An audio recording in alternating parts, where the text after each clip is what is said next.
आज हम आपको एक ऐसे धाम की यात्रा पर ले चलेंगे जिसका वर्णन रामायण के अरण्यकांड में मिलता है, जहां भगवान राम ने रामपथ गमन के दौरान ऋषि अगस्त के शिष्य सुतीक्षण मुनि को दिए थे दर्शन। और इसी स्थान पर भगवान राम ने राक्षसों के संहार के लिए लिया था संकल्प। यह मध्य प्रदेश के पन्ना जिले की वह पावन धरती है जहां भगवान ने रामपथ गमन के दौरान इस धरती पर आए थे। ऐसे प्रमाण आज भी यहां देखने को मिलते हैं।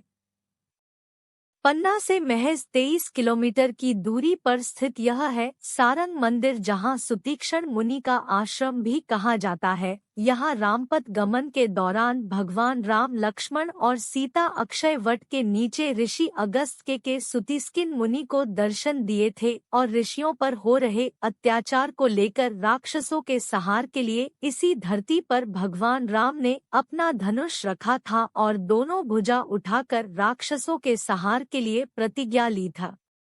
इसका वर्णन अरण्यकांड में भगवान तुलसीदास की रामायण में किया गया है। इस आश्रम को लेकर यहाँ एक किंवदंती है जिसका वर्णन पुराणों में भी मिलता है। ऋषि अगस्त के शिष्य सुतीक्षण मुनि थे और एक बार वह वन में जा रहे थे, तभी आश्रम की रखवाली के लिए सुतीक्षण मुनि से कहकर वह निकले कि वह जब तक वापस न आए पत्थर रूपी शालिग्राम को सुरक्षित रखे और इसकी पूजा करे। परंतु सुतीक्षण मुनि ने फलदार जामुन को तोड़ने के लिए शालिग्राम से जामुन को तोड़ना शुरू किया।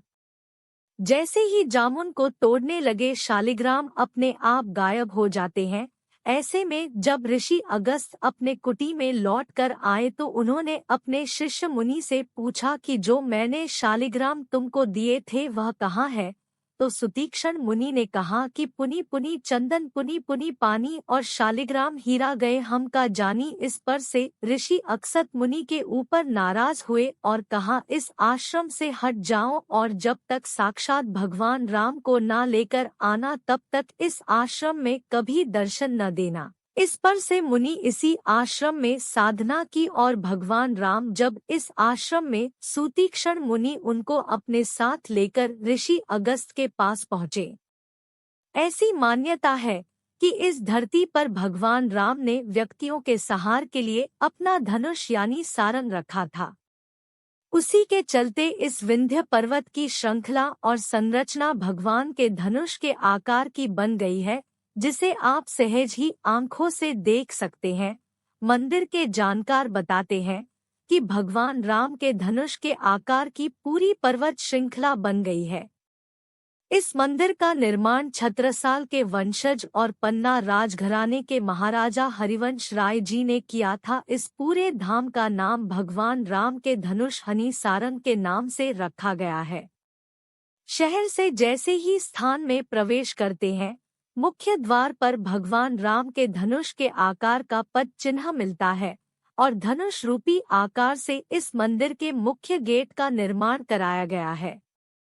मंदिर के गर्भगृह में भगवान राम सीता की प्रतिमा विराजमान है। सामने राम भक्त हनुमान की प्रतिमा मौजूद है। 1100 रुपये मूल्य की जन्म कुंडली मुफ्त में पाएं।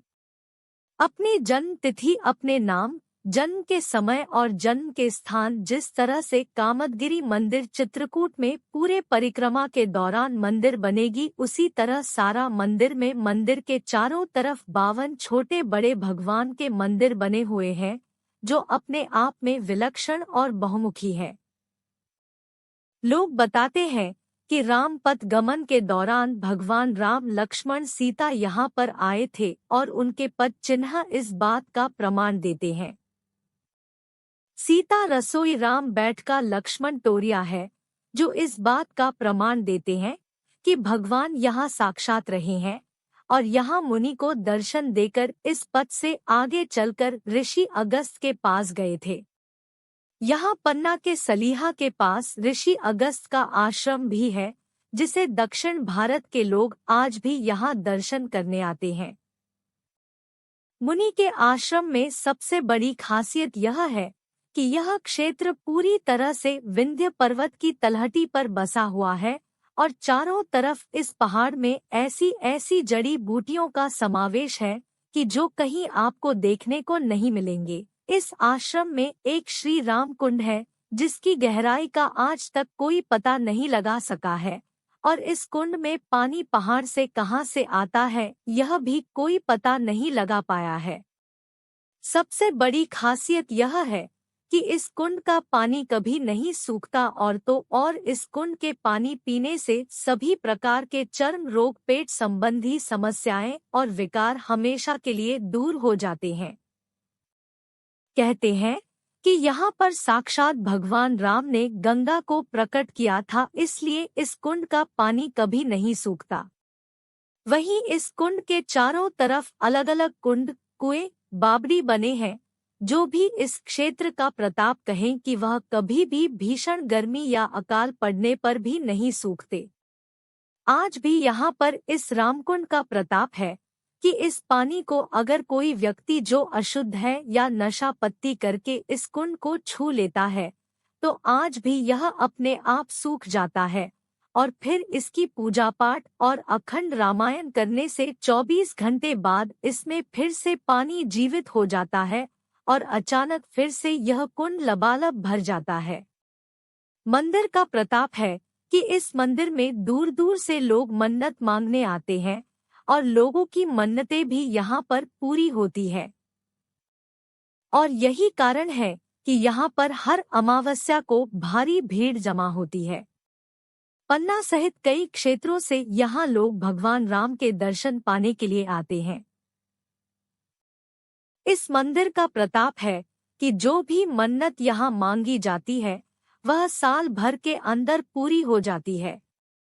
कोई अच्छी खेती के लिए मन्नत मांगता है तो कोई अपने ऊपर लगे झूठे केसों आरोपों से बरी होने के लिए मन्नत मांगता है, और मन्नत पूरी होने पर यहाँ 1000 दीपक के साथ भगवान राम की आरती करता है।